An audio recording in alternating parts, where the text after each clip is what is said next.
I don't want to share someone else's thoughts. I want to create my own original thoughts. I want to create my own original solutions. I want to look at situations and come up with my own phrasing, my own words, and do it my way.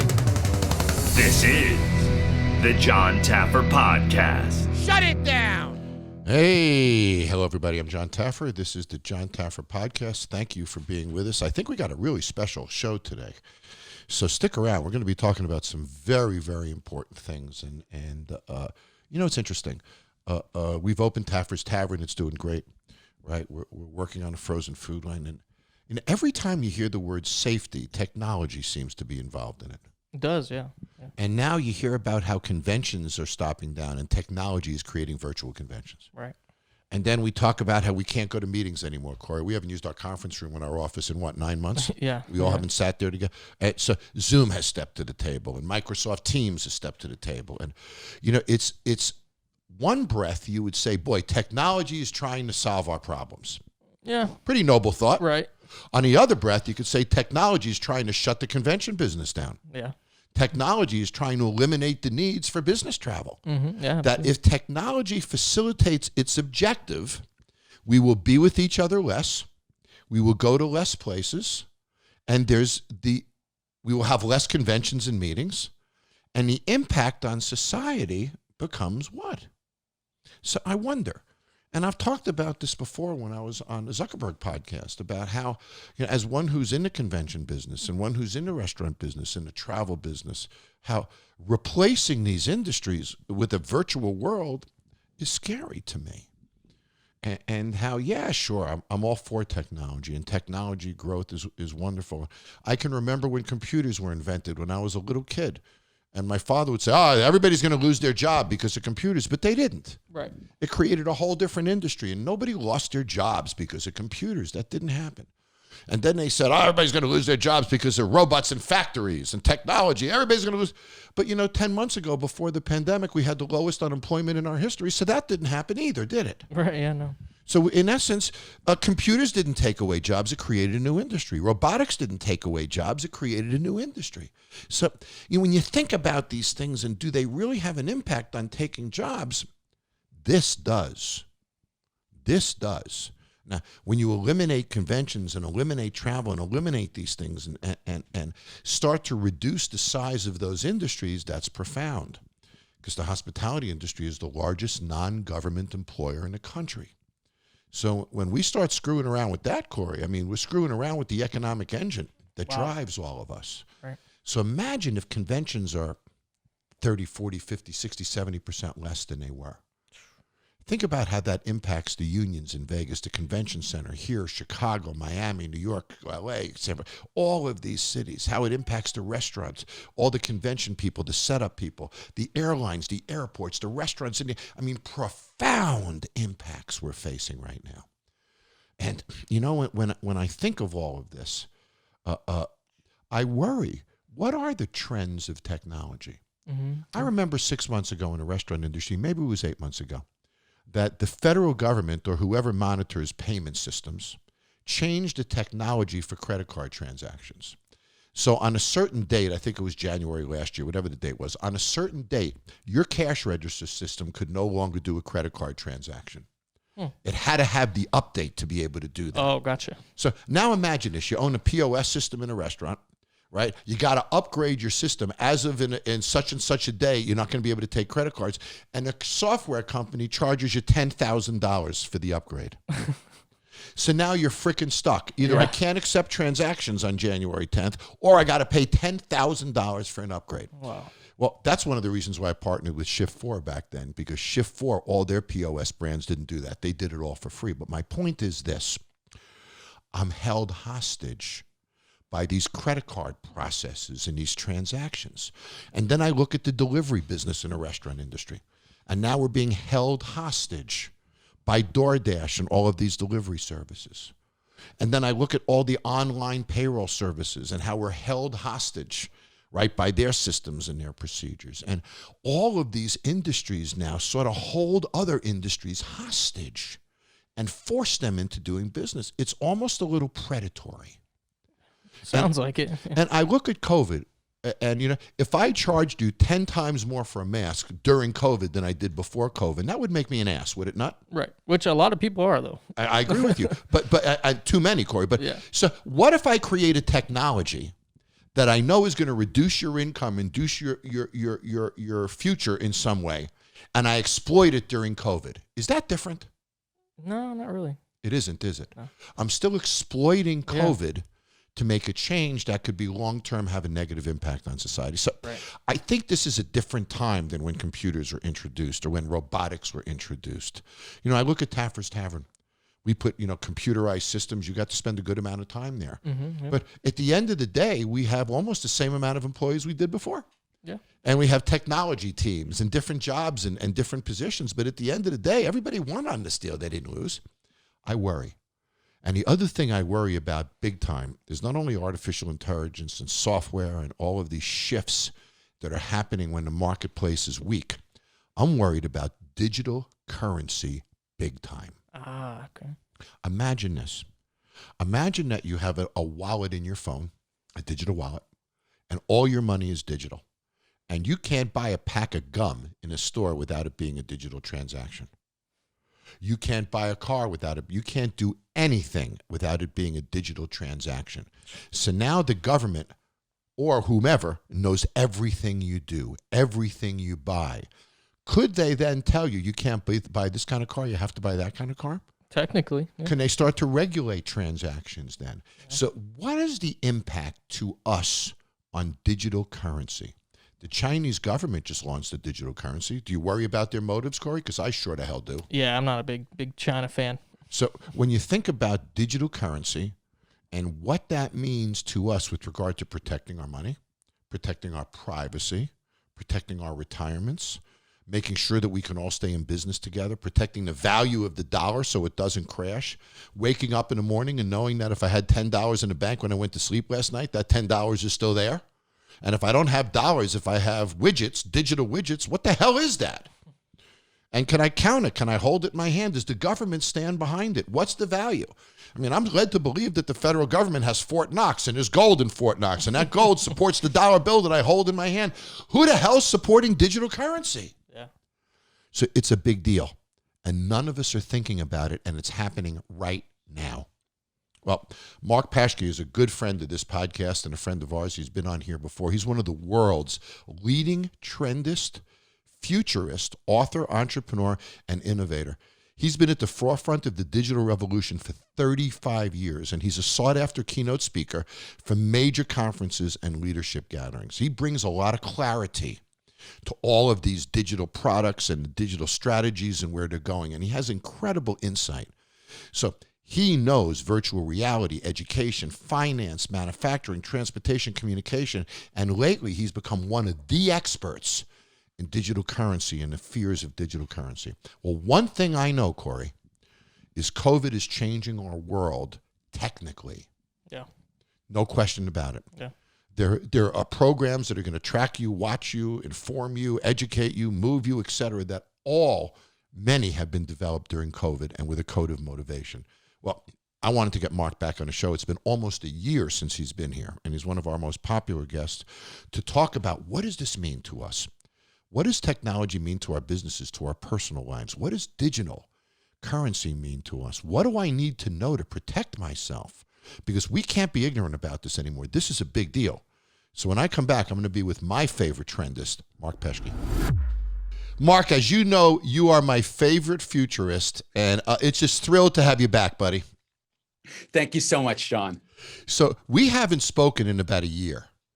Yep. I believe was the last time we were together, and we talked about so many trends, but now a year later, post-COVID, I'm guessing, man, there is so much to talk about, and I, as one, am so interested in a couple of big things. One, as being here in Las Vegas, the convention center like we are, how technology is invading the convention space with virtual events and virtual technology. Then I look at the restaurant space, how delivery systems and transactional software and all of this is now so taking over the restaurant space. And then I look at every aspect of life, and it's almost any time I hear the word safety, technology is connected to it. And then I think about what's going on with digital currency and stuff, Mark, which I knew you are a big expert in. So update me, buddy. First of all, what do you see happening in the digital industries trying to take over event-based and physical-based events? So the thing that we're now seeing is that it's essentially, it's like we've ripped back the skin on the events industry, and now we're starting to understand what makes a real world event special, because everyone has now been to at least one Zoom conference at this point. Yeah. I have emceed a number of Zoom conferences, and you get a very clear sense of the things that they're good at and the things that they just aren't. And one of the things that online conferences are bad for is serendipity. So when I saw you last time, I was in town for CES. Yeah. And it's funny that with 200,000 people, you'll meet a lot of people that you know, but that's kind of the point of CES, right? Is meeting new people, but also just running into someone that you haven't seen for a while and going and grabbing dinner with them. One of my colleagues in Australia, I remember I was at dinner with some startup folks in a restaurant in Las Vegas, and he was sitting at the next table, and we're both like, what are we doing here, right? So it's that kind of serendipity that people are not getting. And, you know, you can't blame the technology companies for this, because they did the best they could to give you the best quality disembodied experience.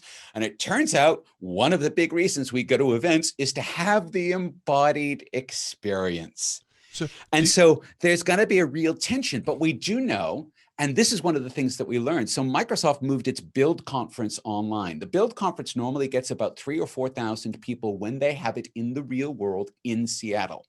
This year they had 60,000. Online. All right. Online. And so there's this idea that for a certain kind of conference, online is now easier and better and works better at scale, because they're trying to educate a massive number of technology developers, or a Salesforce conference, trying to educate a massive number of Salesforce people. So those things, probably they've moved online for good. All right. You know, It's interesting because I do V-notes, I call them now. So I'll do keynote speeches and I'll do educational programs at online conventions or brand meetings and things like that. And we've done a bunch of those this year. And I'll set up a room in my house with a curtain behind me, and I'll simulate a convention stage when I do it. And I'll do it just like I would a real speech. I'm walking back and forth and I'm doing my thing. And then afterwards, we'll open up questions and answers. And you're right. I feel that connective tissue just doesn't get to the level that it would ever be interacting with a live room. Do you see technology ever solving that essence of, I guess, the human dynamic? Okay, so the answer is both no and yes. Let me give you the no first, all right? Because the no is because so much of that is about being embodied, is actually being physically present. And technology doesn't solve that problem. It kicks the can on that problem. In the further horizon, there is another solution which comes into the category of augmented reality. I've just written a book about augmented reality, and I didn't really cover this in the book. But with augmented reality, you should be able to put on your magic spectacles that you'll get from Apple or Facebook in a couple of years. And everyone who's in the conference with you should look basically as if they're there fully in 3D. And you'll be able to make eye contact with them. So you'll have that feeling of presence. Now, we don't have all of the technology for that, but seriously, by the end of this decade, we'll have that technology. Technology will be cheap. It'll be everywhere, similar to the way we're using webcams today, right? Will that give you 100% of the experience of being present in person? No. Will it be an 80-20 thing? Probably. I had this when I was on a Google campus last year. They had this device that had a camera on it and wheels. And if you were homesick, you could tell that device to go into George's office, and it rolled into George's office, and it sat across George's desk, and it looked at, and you could have your meeting, and then it would roll out of George's office and go in. And I guess today you wouldn't have to have it roll around; you would just connect everywhere. But you know, it was fascinating, and everybody who used it said that there wasn't awkwardness to it, even at Google and such. So it's interesting to hear you say this, because when you think about the virtuality of it all, if you will, I read an article just the other day that said in the year 2030, 70 to 80% of our lives will be virtual. Do you buy into that? Well, and again, this is one of the things that got revealed because we weren't allowed to associate, is how much we actually value face-to-face and being able to hug someone or just look them in the eye. And there are no effective substitutes. And to think that by 2030, we will have substitutes in the same way that a Zoom call is a substitute for me sitting across a desk from you, right? And, we should note, I'm doing this from my home office in Sydney, because at this point in time, my government will not let me get on a plane and come to America, right? I basically have to get a signed permission slip from the prime minister to do this. So this is the way we have to do this right now. Do you think that, Mark, I want to be deep with you for a second. Do you think that the next generation will have less of a desire for that human contact because they've been raised differently? So if the technology doesn't replace that, do we as a society start to reduce our need for it? So I think all you have to do is look at the number of high school students who are deeply freaking out now because they can't go into the class and they can't be with their peers and with their teachers. And in fact, they didn't really, because they had never lived in a world where we were just always physically present and there was no online. You and I are old enough to remember both worlds. Yeah. They've just been thrust all the way into the online world, like, ugh, this isn't great. So it's given them actually a taste and a flavor for what it means that they never had before. And so that's actually, turns out that's one of the hidden silver linings here. It's uncomfortable to learn, but I think people won't forget it. Yeah, boy, I think that's amazingly astute what you're saying. And we're seeing society voice that right now in their resistance to these stay-at-home orders and such. And look, you're down under, I'm up here, and we're experiencing exactly the same emotion and other sides of the world. So that's powerful. So my next question, Mark, is digital currency scares the hell out of me. Yes. I worry about my money in a bank. I wonder what the hell does that even become? I mean, it's not money in a bank anymore. I worry about the trackability of it. And I find that, and I don't know if this is true in Australia as much, but I find that here in America, there's a real ignorance as to what's going on with digital currency. And what the serious impacts on us are going to be in just a few short years. So I really wanted to spend, if it's okay with you, most of our time sort of talking about that together. So can I just let you go and just give us a little history of digital currency and sort of where we're at today, and then we'll talk about the future? Sure. John, I am obsessed with this topic right now. I think also because as a futurist, believe it or not, this is going to be the big topic this decade. It's not going to be, are we doing virtual meetings or events? It's going to be what's happened to money. And of course, most people will have heard of Bitcoin, which was sort of the first true digital currency. And it was designed to be sort of anonymous, but it was certainly designed to be very decentralized so that everyone had a stake in making sure that all of the ledgers were adding up, so that if you and I were transacting in Bitcoin, you'd be able to check to make sure that the money I was giving you was real money.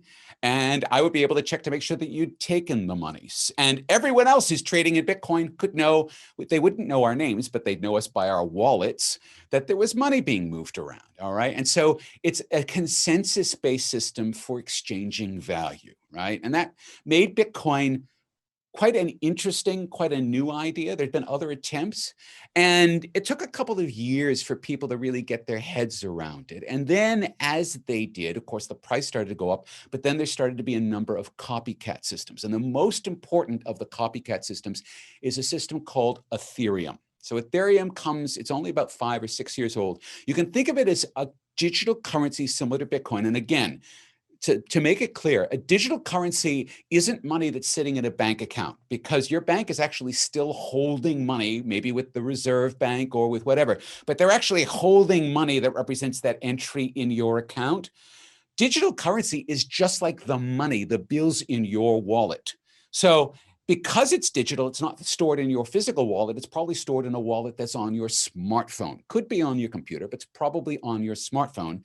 And then when you go to your cafe or to your supermarket, you move the digital money from your smartphone into the cash register till, right? So it's just as if you were handing over money. And as happened to me in 2016, my house was broken into and my phone was stolen, and I had Bitcoin on that phone. And Bitcoin wasn't worth very much at that point, but it's worth, I think I had about $5,000 at present value in Bitcoin today because my phone was stolen and my Bitcoin was on my phone. So it's just the same as having a cash robbery.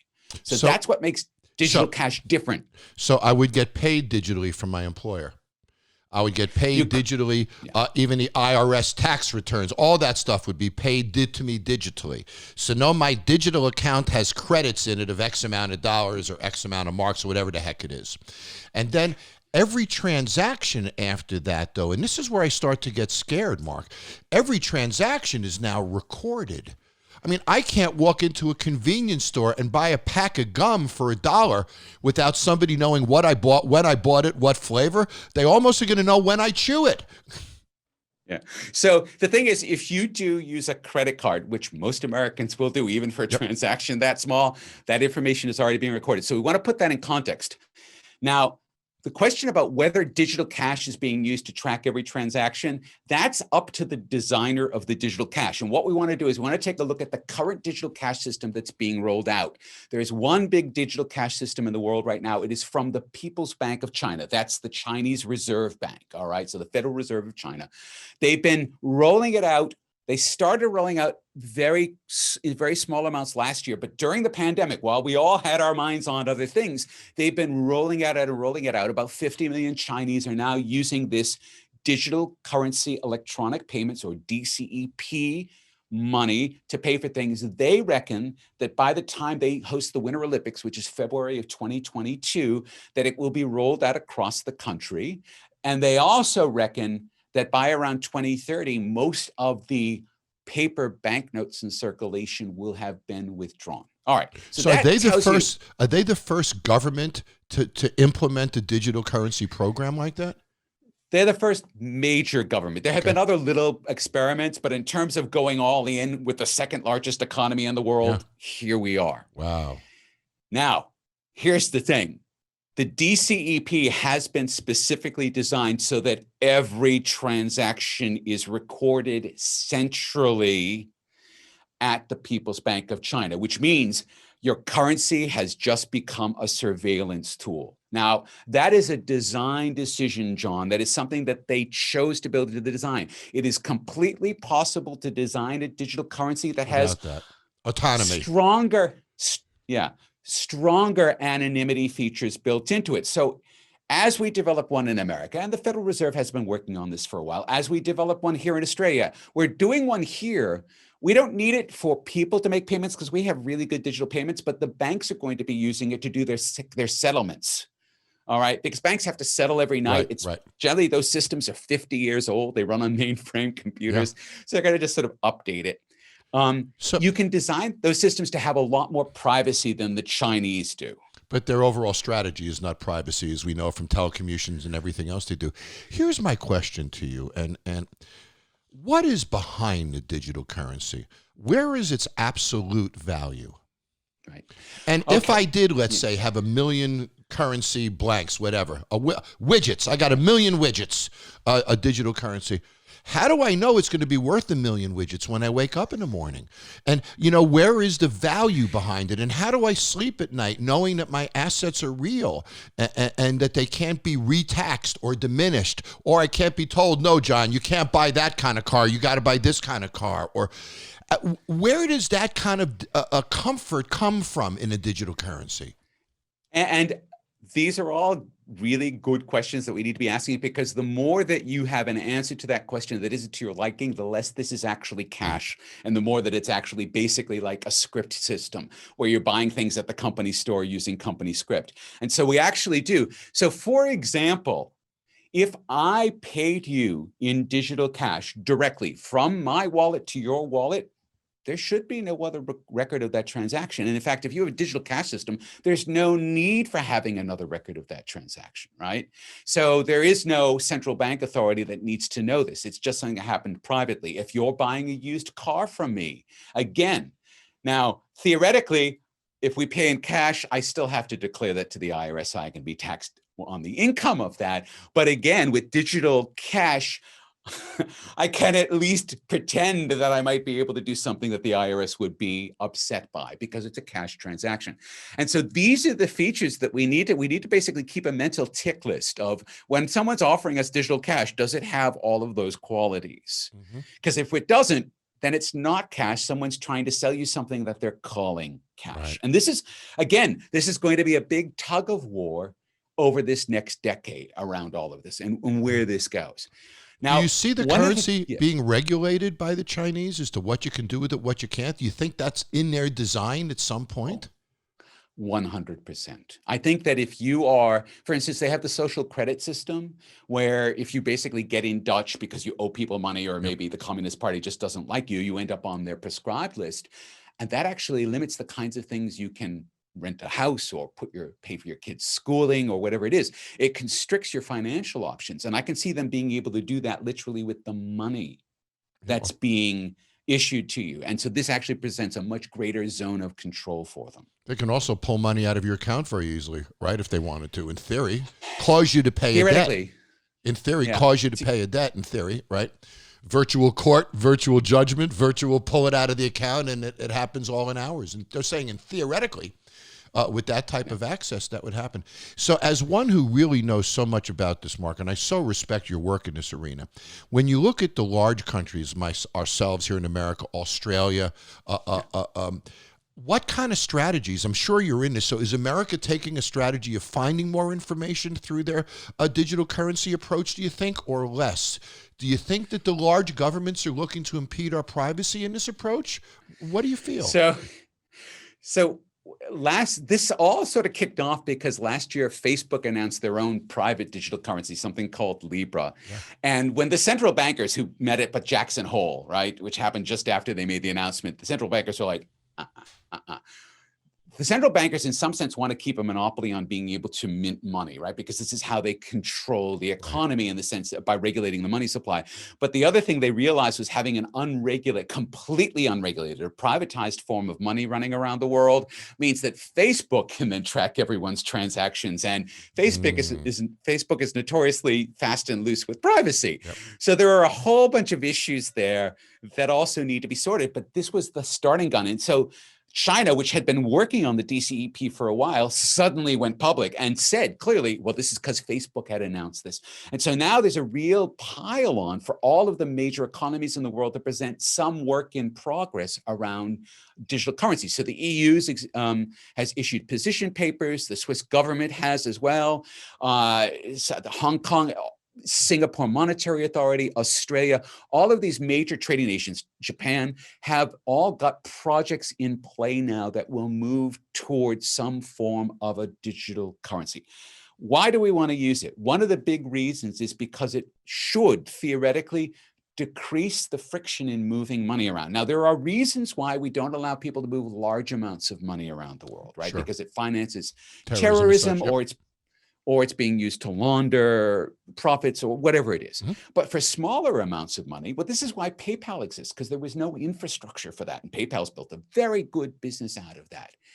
PayPal, interestingly, in the US, just launched that you can buy and sell and trade in Bitcoin and 3 other currencies. This is a step that PayPal wouldn't even have thought of doing just 2 years ago, because they were very anti-crypto. But now they realize that with all of these state digital currencies coming, they need to build the internal infrastructure and the regulatory connections to make all of that work. So this is, in essence, an unavoidable evolution. At some point, we are all going to be dealing in digital cash. At some point, these systems are going to be in place. You know, in America, we have the federal deposit protection. Right, which regulates bank activities and protects my assets in a bank. There's no regulation on any of this right now, is there, at this point? So if you park, and you will be able to park your digital cash in the bank rather than in the wallet on your phone, and then it will still be covered. Because remember, a digital dollar is still a US dollar. It is still issued by the Federal Reserve. It's still backed by the full faith and credit of the United States, right? So it's still a dollar in the same sense that a dollar bill is a dollar. Right. So if you park that in the bank, you are covered by FDIC. Here it would be APRA, so there's a different organization, but same function. Right. And so you'd have the same protections. If you have it in your wallet at home, you'll probably be able to buy insurance for your wallet, which will say, OK, we'll give you this policy, but you'll only use from this list of approved wallets. right? And if you do that, then we will insure you for X dollars a year so that if your phone gets stolen, you don't actually lose the digital cash. But I think, John, the thing that's becoming clearer to me is that digital cash, it's not really about us. And let me explain what I mean by this. I'm going to give you 2 examples. And the more I think about this, the more it blows my mind. And I just want to blow your mind and your listeners' minds a little bit. So let's say you bought a Tesla. All right. And the Tesla, because money is now digital, the Tesla comes installed with a digital wallet from the factory. All right. And, you throw some money in it. And then when you're blazing through the tolls, the car is paying the tolls for itself. You don't need some fancy sticker in the car. The car is literally paying the tolls itself. Then you go home and you plug it in, and it's a particularly hot day and the grid needs lots of electricity. And so during the daytime, the grid is buying electricity from your car and paying your car for it. And then at night, your car is getting electricity off the grid and it's paying the grid for it. So it's debits and credits going back and forth between that wallet for the sharing of the energy when needed, and then the buying of the energy. Also, I'm guessing you'd buy energy at off-peak hours, and all that kind of stuff would happen as well. So, so I could say to my Tesla, electricity arbitrage. I could say to my Tesla, go down to the gas station, get yourself some gas, and come back or plug in. I'm sorry, I wouldn't be getting gas, but wow. So all of these entities become their own wallets then.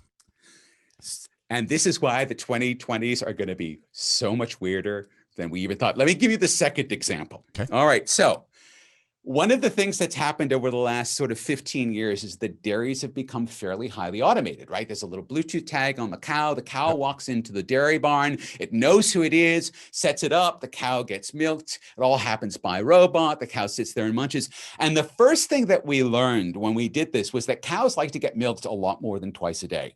In fact, cows have been uncomfortable for the last 5,000 years, but no one knew how to ask them. Wow. Because getting milked in the morning and in the evening isn't quite enough for a cow. So when a cow can just wander into a barn and get milked, it'll go 3 to 4 times a day and you get happier cows. We've already seen and more milk. And more milk because happier cows. Now, here's the thing. What we're probably also going to do is we're probably going to give the cow a wallet. So when the cow walks into the barn, it's going to pay for the feed it's eating and it's going to get paid for the milk that it's providing. So each cow becomes its own profit center, if you will. And it's tracked as its own individual business almost by the performance within the wallet. And then you're going to laugh. So then flatulence will become a deduction, right? No, which is where we're going. Carbon abatement. There's my carbon abatement. That's what I'm saying. So the 2020s are going to get very weird because all of this stuff gets really easy once you have a digital currency. So it's not so much about you and I moving money around. Everything else. It's about everything else in the connected world moving money around. Okay, Mark. So when you think about all this, there's a lot of excitement here. I mean, this is really cool stuff in very many ways. What are the concerns you have? Really just privacy concerns? Okay, no. Privacy is a very top level thing. You're absolutely right. There's another whole thing that we haven't touched yet. You and your listeners should Google the term DeFi, D-E-F-I, capital D, capital F. It stands for decentralized finance. All right. So we have Bitcoin and all these other digital currencies, but then there's also Ethereum, which is kind of like that, but it's got computer code built into it. So this is money that thinks. All right. Why would you want money that thinks? Because money that thinks can move itself from one investment to another without your intervention so that it's always getting the highest yield for you. Wow. All right. So say goodbye to your stockbroker. Say goodbye to your stockbroker in essence. Or your stockbroker is helping you to predict, to choose the program that's running on your money so that you're getting the best yields. Wow. Right. So that's happening. People are now building somewhat sophisticated financial instruments in DeFi. And here's the thing, that sounds like a great idea.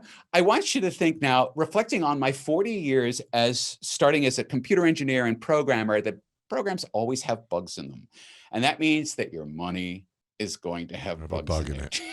Wow. Right? And that means that you could lose your money suddenly because there was an unexplored bug or someone hacked into something and found a hole that they weren't, and this has already happened. There have been hacks to the tunes of $50 to $100 to $250 million within the last few months. because of these insecure DeFi instruments.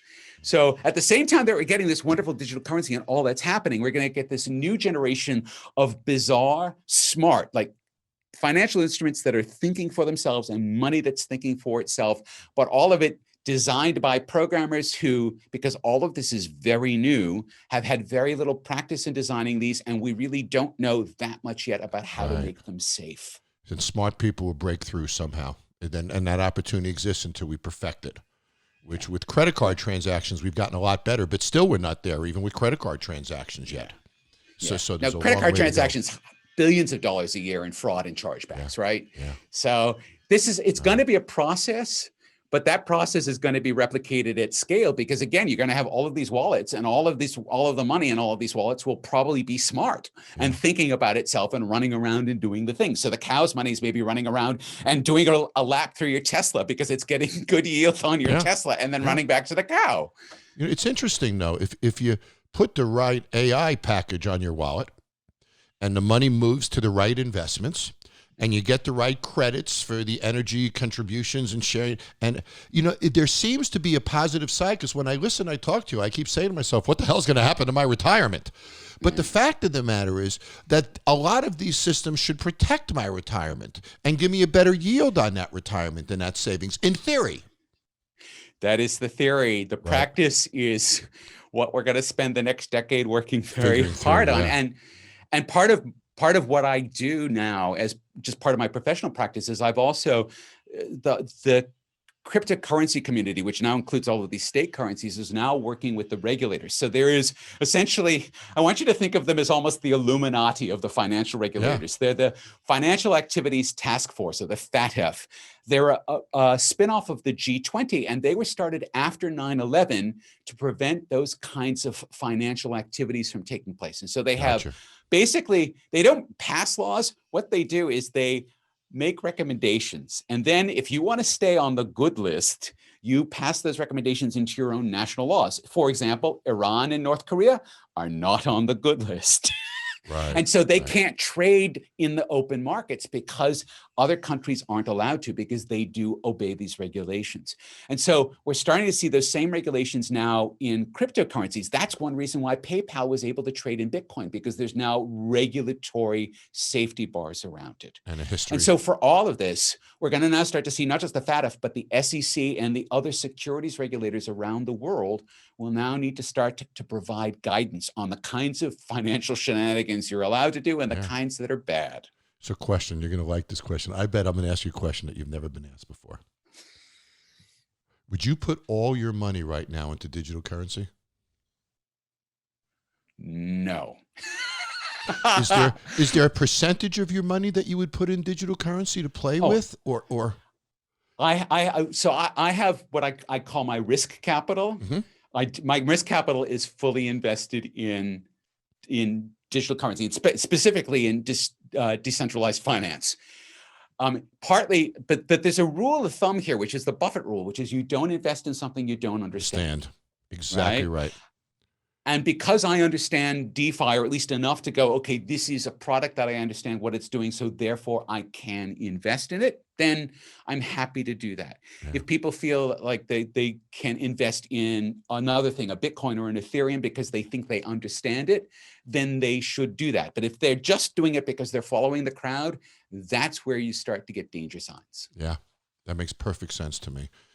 It's exciting to see now how digital currency and artificial intelligence, how all these things merge to create this intelligent wallet, if you will, that moves to protect your money and I guess protect society's interests sort of at the same time.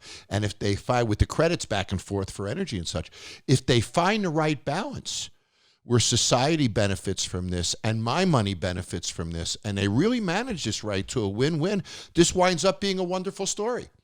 If they don't manage it well, then it winds up being an ugly story. But it really comes down to the way they execute at this point, because the premises all exist. Is that fair?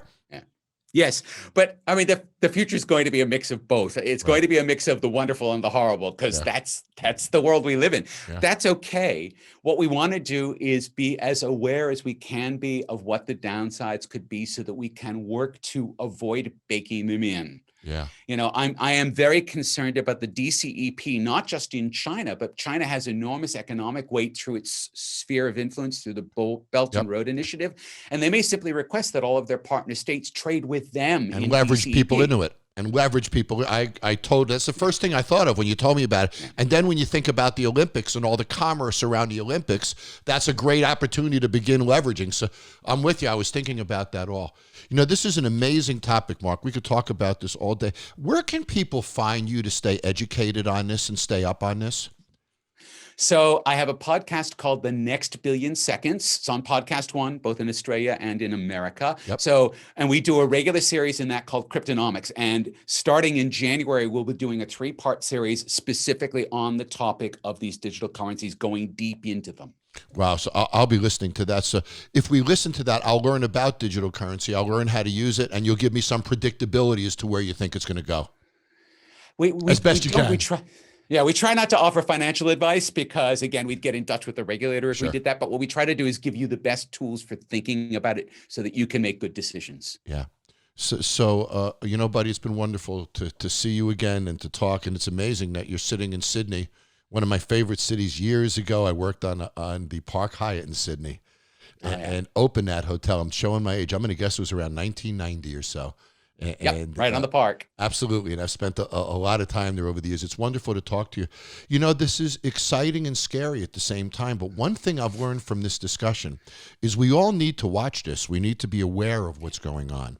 We need to understand the approach that our governments and these digital currency companies are taking with regard to transaction monitoring and privacy and all of these elements. And, we've all learned about a bank and depositing money and taking money out and doing transactions on our credit cards. We have to learn about this too. And I'm guessing the ones that don't are the ones that are going to lose in the end and make some mistakes. So this has been a great education for us all, buddy. So go back to your coffee. I love you. It's wonderful. Let's do this again in a few months because I think it's important that we all stay updated, if you don't mind. I'd love to have you back in a few months. I'd be delighted. The space is exploding. There will be a lot to talk about. Yeah, certainly, for sure, Mark. Be well, my friend. Merry Christmas. Happy New Year. And I look forward to speaking soon. You too. Stay safe. You too, buddy. Wow. That was even a little scarier than I thought. But imagine you having your car with its own wallet. Yeah.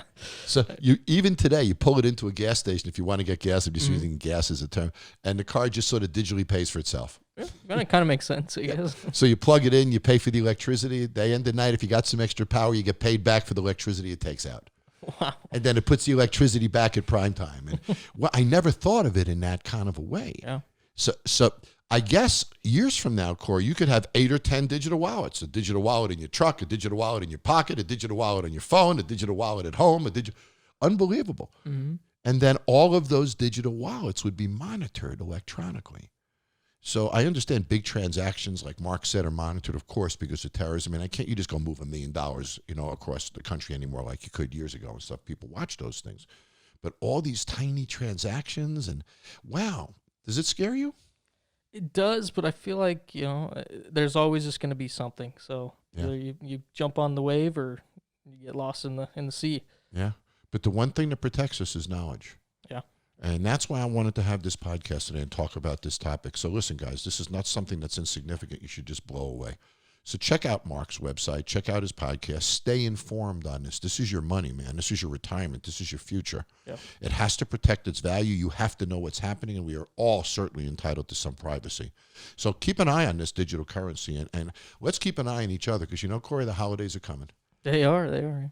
And I got boxes already that are gift wrapped from family, and I got boxes going out that are gift wrap. And, I'm excited about the gifts that are coming in. I can't wait to open them, and I can't wait for my family and friends to open the gifts that I've sent out. And we're sending out all the corporate gifts, and I signed all the corporate cards. And, I'm not going to see as many people this Christmas, but it doesn't mean I can't touch as many people this Christmas. I like that, John. And I don't say touch in a physical sense, right. Obviously. But I can still call friends that I haven't spoken to in years. I can still send gifts and even digital cards. And there's so many opportunities we have together to make the next few weeks feel a little better than the last few weeks felt. Yeah. And, I feel we've been through a tough election. It's not even freaking over yet.